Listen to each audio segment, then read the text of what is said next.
Hello and welcome to the 12 Ronnies podcast. My name is Jake Shaw and today I'm joined by Emma Davey of My Trauma Therapy. Emma, how are you? Good morning, I'm very well, thank you. So Emma, you've got quite an interesting and in some ways quite upsetting story that brought you to the point where you have set up the company and you're helping with people who've been victims of narcissists. That's correct, yes. And I'm sad to report that you yourself were a victim. So could you just start from the beginning, really? Just tell me how things happened. It all started 5 years ago when I met Prince Charming, which is a wolf in sheep's clothing, as they say. He was very romantic, very loving, very affectionate, mirrored everything that was me. So I was basically falling in love with myself, technically. He had the same dreams as me, he had the same hobbies as me, and I thought I'd found my soulmate.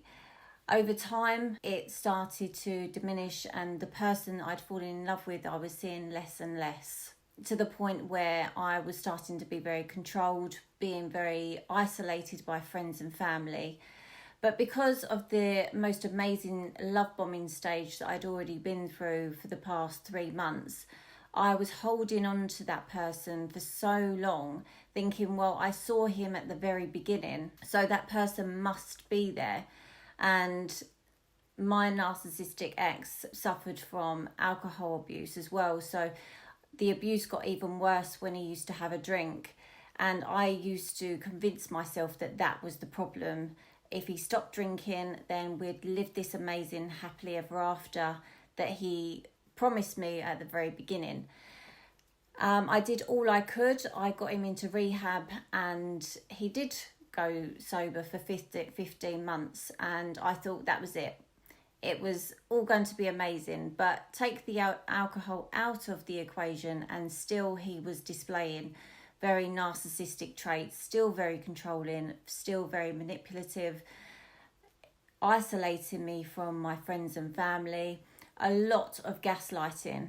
Gaslighting is where the narcissist puts ideas in your head, tries to create a new you. So who you used to be isn't who you are anymore, because they have such an influence over you that you start changing your friends, you start having opinion on things that you didn't have an opinion on before, all to please the narcissist. It's very much walking around on eggshells, and later found that I was probably being murdered very slowly, because as time went on, my identity completely faded, my beliefs, my self-worth had completely gone, and I was ready to give up.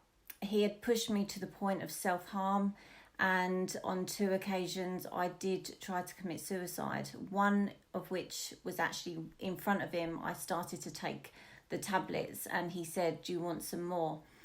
And it really is just so heartbreaking, because I wasn't doing it because I wanted to end my own life. It was really just such a cry for help, to say, look what you're doing to me, please can you just love me like you used to.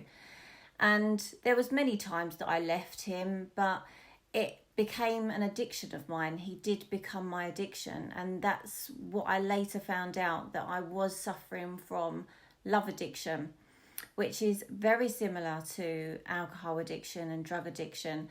The highs are exactly the same and the lows are the same. You are craving their love so much that you are prepared to put yourself through so much abuse just to get that tiny bit of love and affection that they once gave you. And they know what they're doing. They give it to you in dribs and drabs, to keep you there, to keep you hooked. Like a drug dealer gives free drugs to people so they get hooked, and then that's when they have to start paying because they can't live without it. And that was very much me. I couldn't live without him. The thought of not having him in my life was too painful. I was prepared to put myself through so much abuse, and it wasn't physical. It was all, well, I say it wasn't physical. Towards the end I used to get spitting in my face, and that was really to degrade me to the point where he got me to the point of feeling like I was nothing, that I was so worthless, that's how I should be treated. And the last time I left was I booked a ticket to Australia because I thought if I don't leave, I am going to end up dead.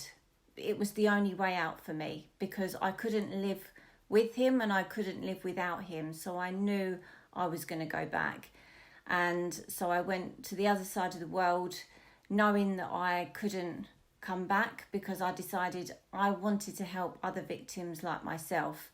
I just found that there wasn't any information or any place for me to go that understood exactly what I was going through, because a victim will say what they're going through and an outsider will say, why are you putting yourself through this, just leave. But it's not that simple because you're addicted to it.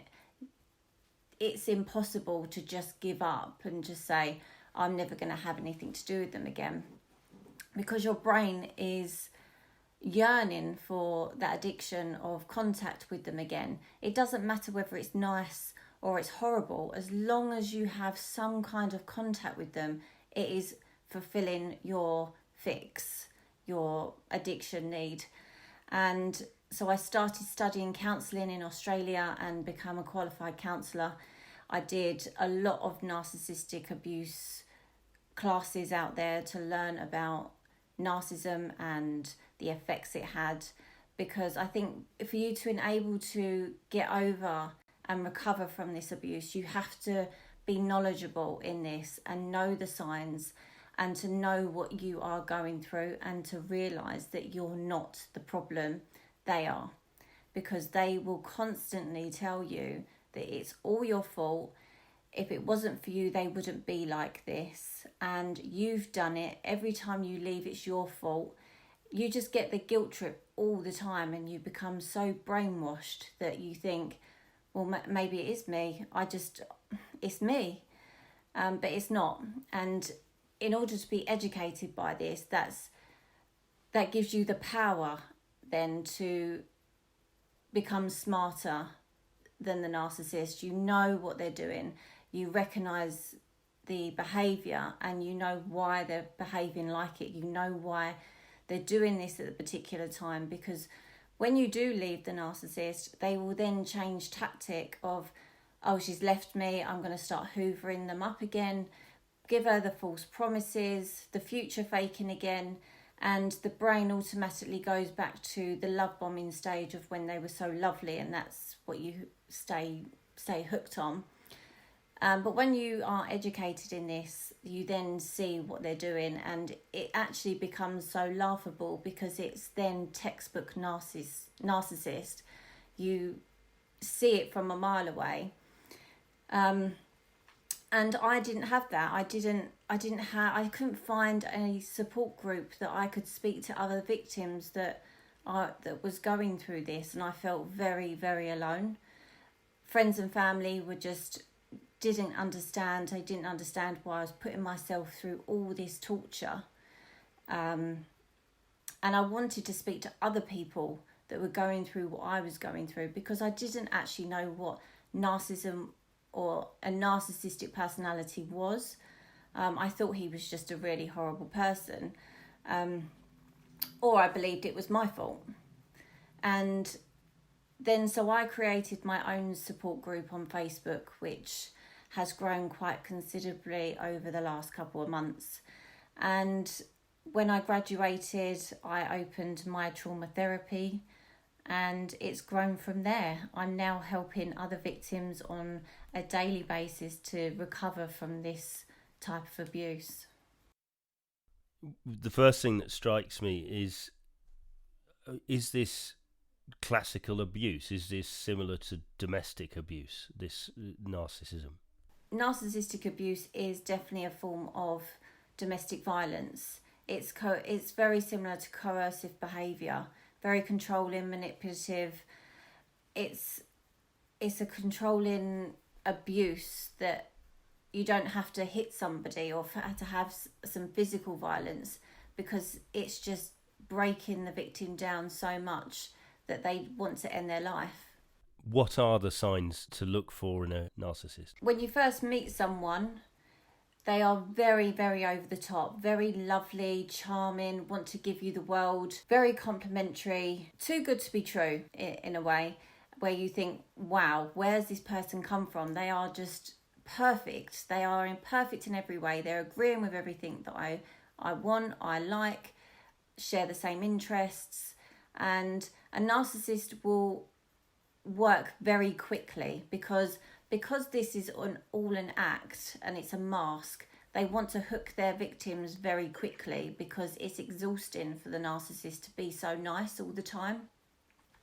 So a red flag would be if someone is very affectionate, very over the top, wants to know the ins and outs of everything. They will ask so much personal questions to you because they want to know everything. So they keep it in their mind to use it against you in later in the relationship. And they want to move in very quickly. They want to meet your friends.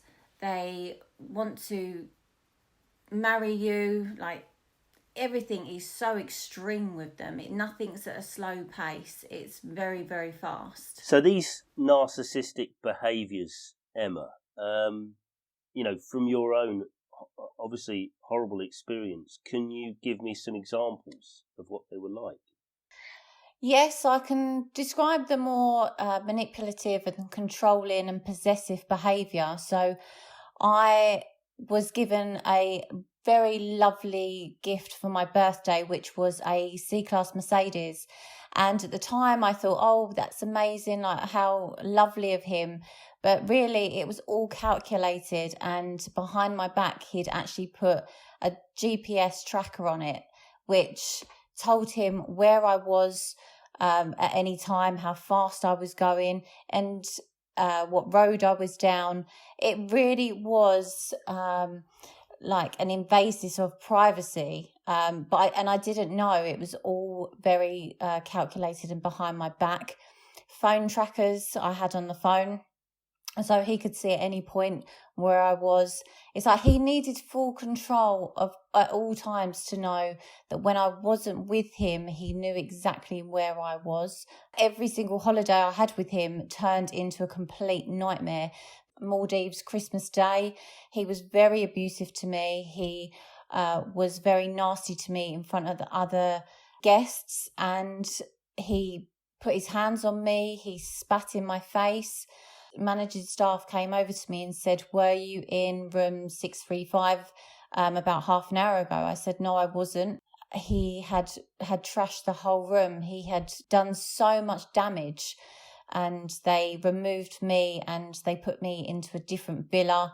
And this was my fiance. This wasn't just a crazy random person. This was a guy that was supposed to love me and that I was supposed to be marrying in a few months' time.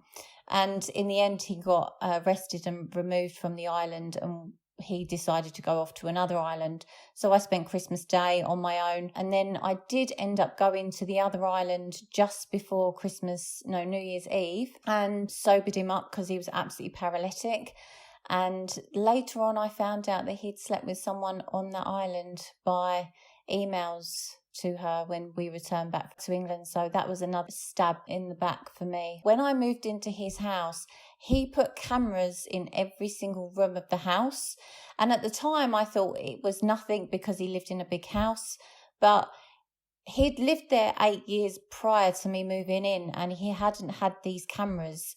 But as soon as I moved in, he put all of them up, and it was cameras which he could access from his phone at any point. So even when he was out and I was at home on my own, he could still look at me. He could still see what I was doing and just keeping an eye on me, which is so controlling. So it's weird. It's kind of like he was recording you and tracking you to see if you were up to no good, when in fact he was up to no good.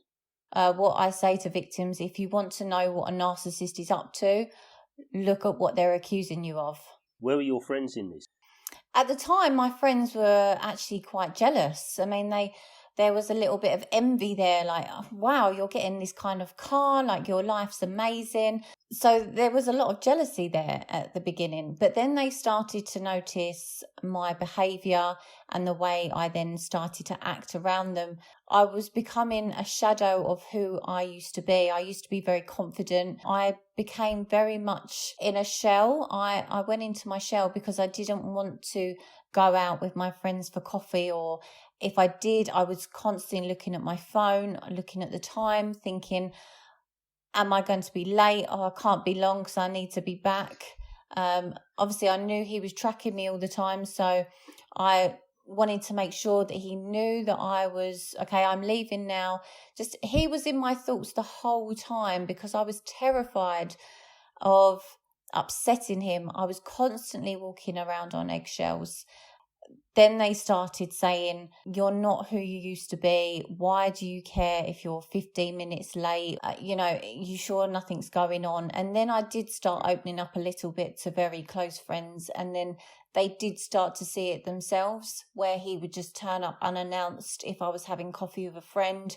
The outside world, he looked like a very loving fiance, where he would turn up and, give me a big kiss and say how wonderful I was. But I could see in his eyes, he was thinking, why are you still here? Why haven't you left yet? And then it would make me terrified. Like, I would then start having anxiety of, right, I've got to go now. Did any of your friends try and step in and help you? One of my friends, she was actually my cleaner at the time, and she saw so much behind closed doors, and she's now a very good friend of mine, and she was witness to him spitting on me and being very abusive to me, where she actually called my parents once because I'd taken an overdose and she'd found me.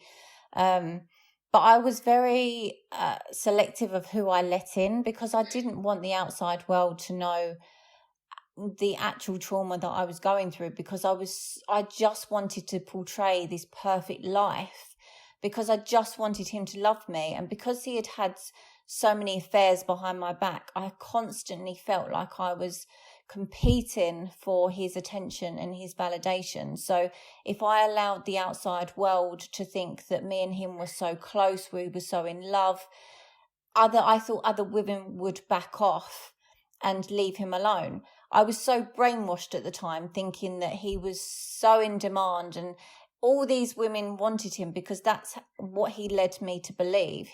He made me believe that I was so lucky to be with him and that he could have anybody, and all of these other women wanted to be with him. So I wanted to portray that I was his number one. There's a lot of kind of messaging as we grow up in society about people being showered with gifts, and things like posh cars and watches and foreign holidays are all marks of wealth and success. Do you think that makes it easier for narcissists to operate? I think it does, because at the very first stage of love bombing, buying gifts, showering the victim with affection, it covers up the cracks. When I was getting so much abuse, I would always get such a extravagant gift after. I was bought a £40,000 watch in Dubai, but I only got that because the night previous he put an iron to my face. So every gift I remember getting, it always was because he'd done something really bad. One of the things that was interesting that you were talking about, how the narcissist often does this, being able to turn the blame onto other people. Can you give an example of how that would work? When I went to Australia for a month to get away because I needed a break, in that month that I was away, he had managed to manipulate everybody at a gym that we went to together and portrayed that I was this awful person, that I was the narcissist, and he played a massive pity party where it was poor me, look what she's done, she's left me, she's taken this, she's taken my car. And I turned up at the gym that day and it was a complete hate campaign against me. I mean, one of the gym instructors actually came up to me and called me the most hideous name and said that I wasn't welcome down here anymore. And then as I was driving out of the complex, he tried to walk out in front of my car, but I swerved him because I didn't want to talk to him. He was trying to manipulate me in front of so many people to talk to me, to scream at me, and I knew what he was going to say, and I wasn't going to allow that, so I swerved round him. I later then got arrested for attempted ABH of trying to run him over, and I was put in a cell for 4 hours, and the police then went and looked at the CCTV, saw that I'd swerved round him, and the police apologised for arresting me, and I didn't even get interviewed, and they gave me a lift home. But again, it was just all very calculated, and he'd manipulated other people around him to do his dirty work, and that in a narcissistic language is called flying monkeys. Flying monkeys is when they manipulate others to put abuse on the victim and portray the actual narcissist as a saint, and it's poor them. There was an article written quite recently in the Metro about this concept of woke fishing and kitten fishing and stuff like that, and it particularly relates to online dating, and it's where people are pretending to be one thing and they're in fact entirely the other. And I think with the woke fishing thing, it's people saying that they're male feminists and what have you, just to sort of start to get a woman into a relationship. As you said, this happens with both sexes, but let's just use that example at the time. Surely, if you've got your wits about you, you'll be able to spot this anyway. But what makes it so difficult to spot in the first place? It's quite hard to spot because narcissists generally go for very empathetic, vulnerable, and very nice people. So people that are very accepting. Empathetic people are a narcissist's dream because they can manipulate, they can show a pity party. A narcissist will always have a poor sob story that will trap the empathist, is that the right word? Empathist, to feel sorry for them, and an empath will want to fix them and to help them and to love them and to make them feel better, because that is what an empath wants to do. They want to see people happy. And when they have a narcissist that is so lovely in front of them but have got this sob story, and normally their exes are very crazy, which isn't the truth. It generally means that the ex has been driven to being crazy because of the abuse that they've done. That's how a narcissist would hook its victim. What does a narcissist get out of destroying somebody? I mean, it doesn't really make much sense. A narcissist wants to destroy someone. They get pleasure out of pulling someone down, seeing them break, because they're very bored individuals as well. They are very empty. They don't really, on the underlining, they don't really rate themselves very much. That's why they need constant validation, and that's why a lot of narcissists has many forms of narcissistic supply around them. It's very rare you'll find a narcissist that is faithful, because they need constantly be told how wonderful they are, because deep down they don't believe it and they need it. They need this narcissistic supply to carry on. They don't really stay faithful in relationships. You'll find, I find many people that have married a narcissist, they've 99% all been unfaithful because they get bored. They need one person isn't enough for them. They get this really loving empath or really loving person at the beginning and break them down very slowly until they're just a shell of who they used to be. And that's boring to a narcissist. Once there's no fight in them anymore, they've won. There's nothing there for them to work with, so they need to move on to someone else. That's why narcissists can literally go from one relationship to another, and before you know it, they're saying I love you 2 or 3 weeks into their new relationship.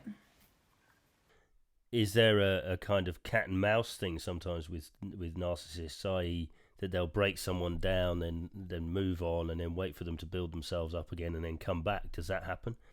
It's very much ownership with them, and once they've discarded a victim and the victim leaves and then works on themselves and starts building them up, the narcissist will then really generally go back and open contact with that person, just so they know for their own pleasure that they still have such a hold over this person, and they don't like to see people achieve. They want to see people destroyed, and for them to know that they've had such a massive influence over this person's life where they can't live without them.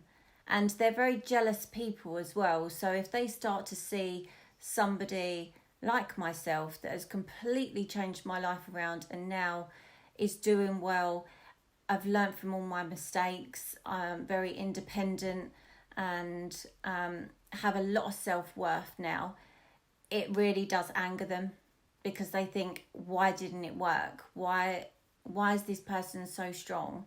And they may keep on trying to come back and destroy it, but they will just find someone else to work on.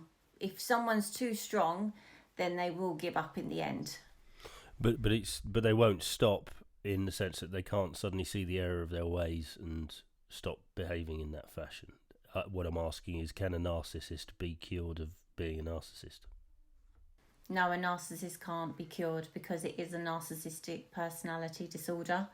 It's their makeup, it's who they are. They don't see that there's anything wrong with them. It's always someone else's fault. So having couples therapy with a narcissist is a complete waste of time. Wow. So let's move on to the therapy that you have designed.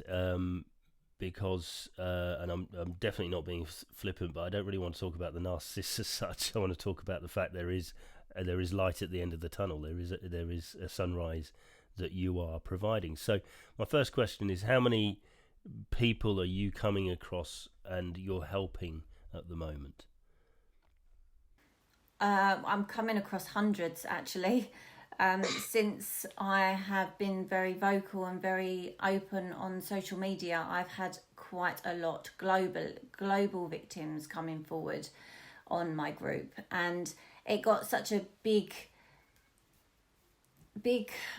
support group where I was getting so many messages, and I thought,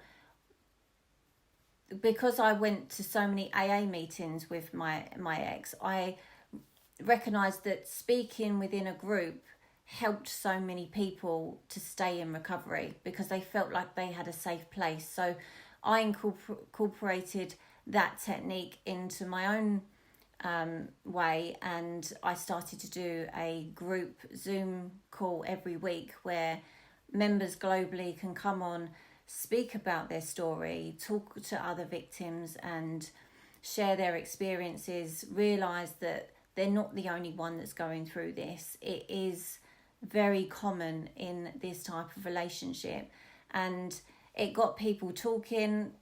Friendships have been made, people from different countries. They've really connected, because a lot of victims don't tell friends or family, because they portray that they're living in this amazing relationship when they're not. They're just dying inside, but they don't want to talk to anybody that knows them personally.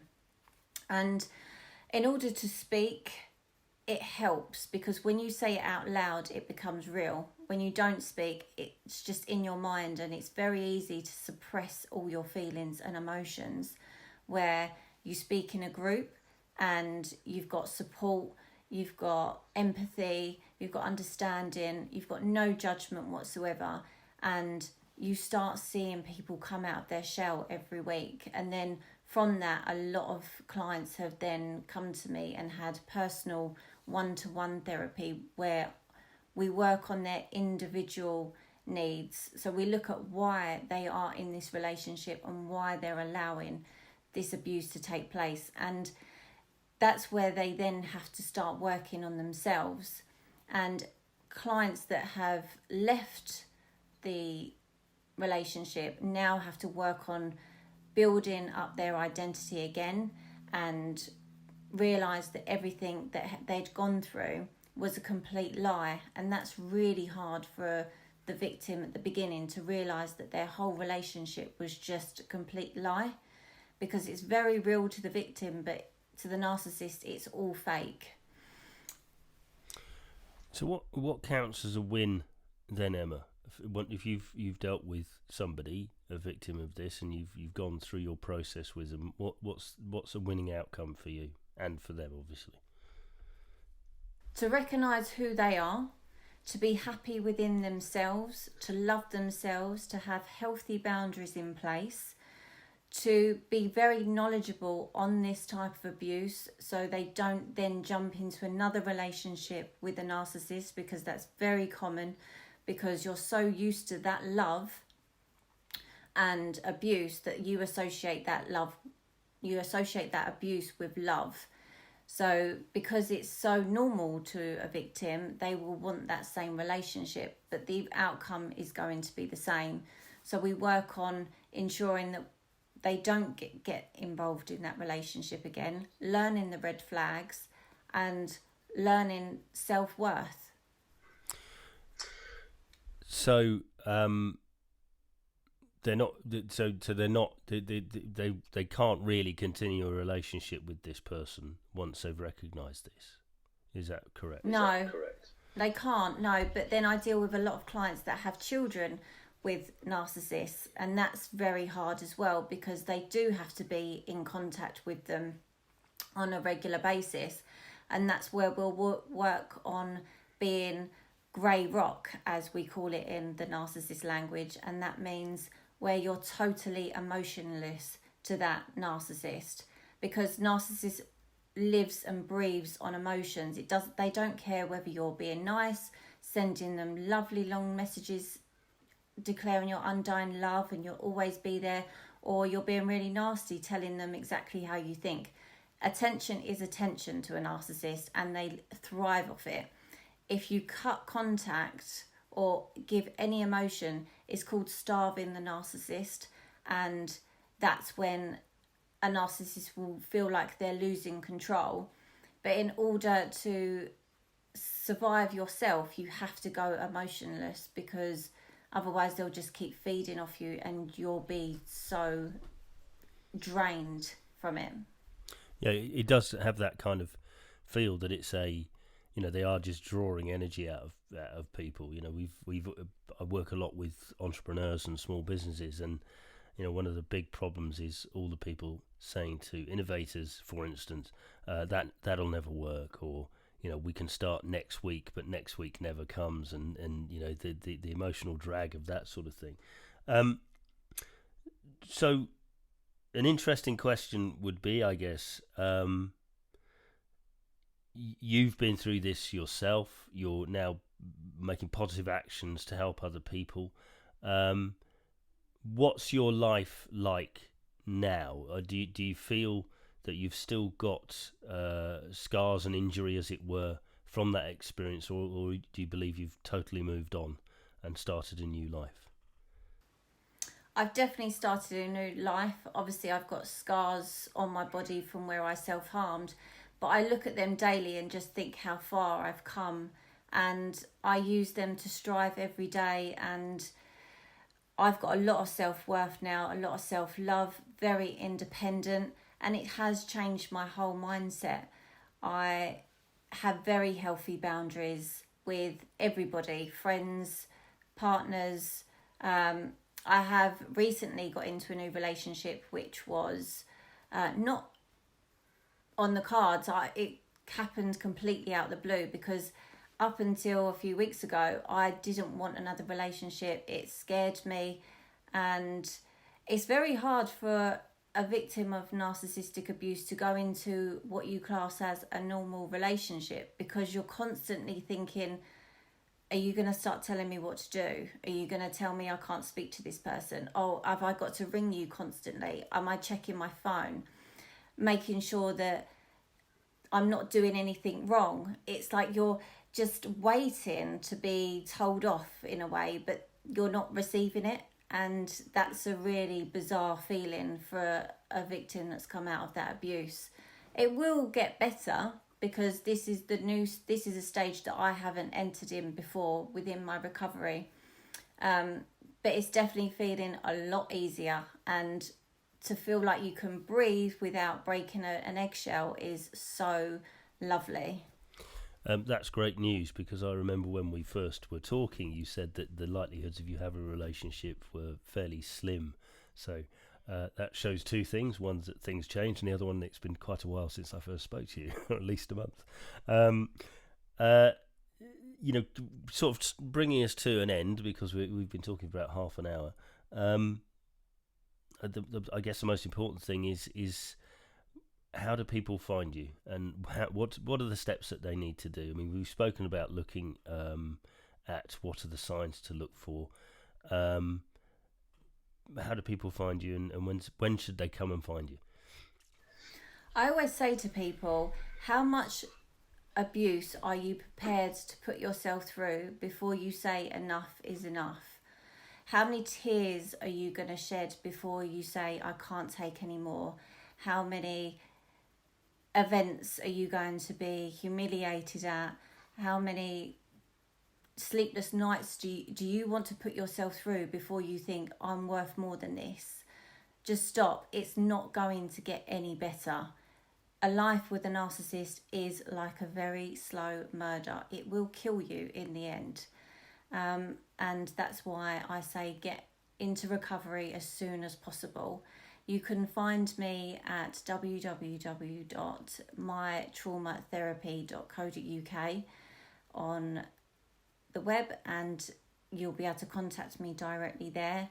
I have a Facebook support group, which is Victims of Narcissistic Abuse Support Group, which you can also join. It's a members only, so it is private, and I'm quite selective of who I do allow on it as well. Well, it's fantastic that you are continuing to heal and have a more positive and active life, and more importantly that you're helping people. If you need the kind of help that Emma is offering, and if you are suffering from narcissistic abuse, then I urge you to get in touch with Emma, and as she has said, you can find her at www.mytraumatherapy.co.uk. And all I can say now, Emma, is thank you so much for your time, and lovely to talk to you.